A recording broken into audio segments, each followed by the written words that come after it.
देश में एक बार फिर से गाय को लेकर के सियासत छिड़ गई है। आपको बताते चले कि समाजवादी पार्टी के प्रमुख अखिलेश यादव ने कल गौशाला को लेकर के एक बयान दिया था। उस बयान के अंदर उन्होंने कहा था कि गाय जहां पे गौशाला है वहां पर जो है दुर्गंध आती है, गोबर से बदबू आती है। हमने तो हमारी सरकार में इत्र पार्क लगाने की घोषणा की थी, इत्र पार्क बना रहे थे जिससे पूरा माहौल जो है खुशनुमा हो जाए।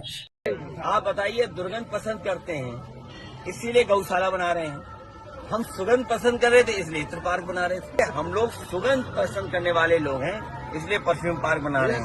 ये दुर्गंध वाले लोग हैं, ये दुर्गंध वाले लोग हैं इसलिए। ऐसे में हम हाजीपुर शहर के अंदर मौजूद है और एक गौशाला के अंदर आप ठीक मेरे पीछे देख सकते हैं कि गौ पालक और गौशाला चलाने वाले जो संचालक लोग हैं उन लोगों से इस बयान के ऊपर क्या प्रतिक्रिया रहती है इसके बारे में हम लोग बातचीत करने के लिए आए।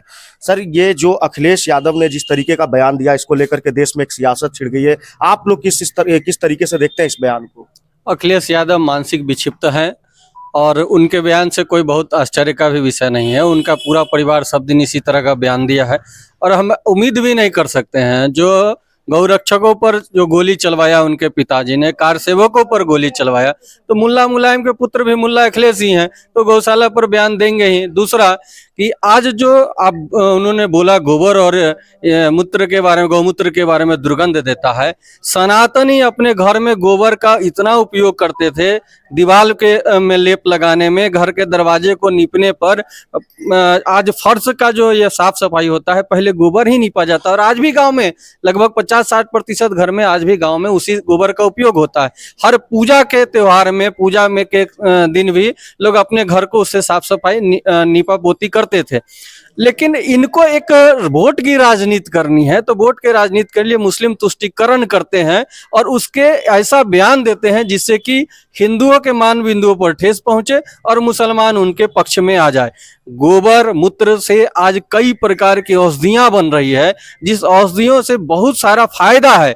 और आपको जानकर आश्चर्य होगा, हम खुद गाय पालते हैं। हमारे घर की एक बात बताते हैं, देसी गाय हमारे था, पिताजी चश्मा लगाते थे पेपर अखबार पढ़ने के लिए, लेकिन उस गौ के घी से जब घी आंख में डालना शुरू किए, किन्हीं ने बताया कि ऐसा डालिए, डालने के बाद आज उनका चश्मा उतर गया है और आज 70 वर्ष की उम्र में बिना चश्मा का अखबार पढ़ रहे हैं। तो ये अखिलेश यादव को समझना चाहिए। अखिलेश यादव नहीं, यादव हो ही नहीं सकते हैं, वो मुल्ला अखिलेश हैं। यादव शब्द जो है यह गौ पालन करने वाले लोग हैं, गौ सेवा करने वाले हैं। भगवान श्री कृष्ण के वंशज अगर गौ पर टिप्पणी करता हो तो आश्चर्य है। इसलिए हम उनको अखिलेश यादव नहीं मानते हो, मुल्ला अखिलेश है। और भले इत्र पार्क बनाने के लिए उनको कोई रोका नहीं, इत्र पार्क भी बनाइए, लेकिन तुष्टीकरण की राजनीति करने वाले को अब हिंदू समाज भी समझ चुका है।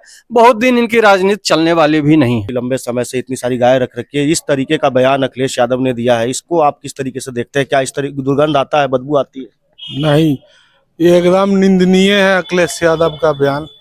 और उनको गाय का महत्व का कोई पता नहीं।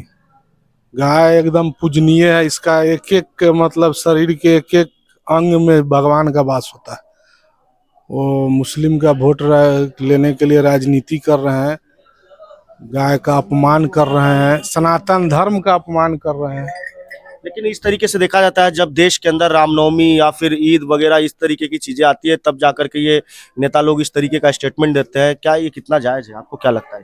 एकदम गलत है, इस तरह का स्टेटमेंट एकदम नहीं। गौ पर तो ये राजनीति समझिए, गाय को सनातन धर्म में माँ के बराबर दर्जा दिया जाता है। ये राजनेता अखिलेश यादव उसके साथ राजनीति समझ सकते हैं जब कैसा उनका मानसिकता। क्या लगता है कि उनको माफी मांगनी चाहिए सार्वजनिक तौर पे जिस तरीके से उन्होंने? बिल्कुल माफी मांगनी चाहिए। पूरे सनातन धर्म के लोगों से, हिंदू समाज के लोगों से उनको माफी मांगनी चाहिए और इस तरह के टिप्पणी से भी बचना चाहिए। हम एक चेतावनी भी दे रहे हैं उनको कि अगर इस तरह के टिप्पणी से नहीं बचेंगे तो बाकी उनका राजनीतिक करियर हिंदू समाज समाप्त ही कर देगा, ऐसा एकदम स्पष्ट दिख रहा है।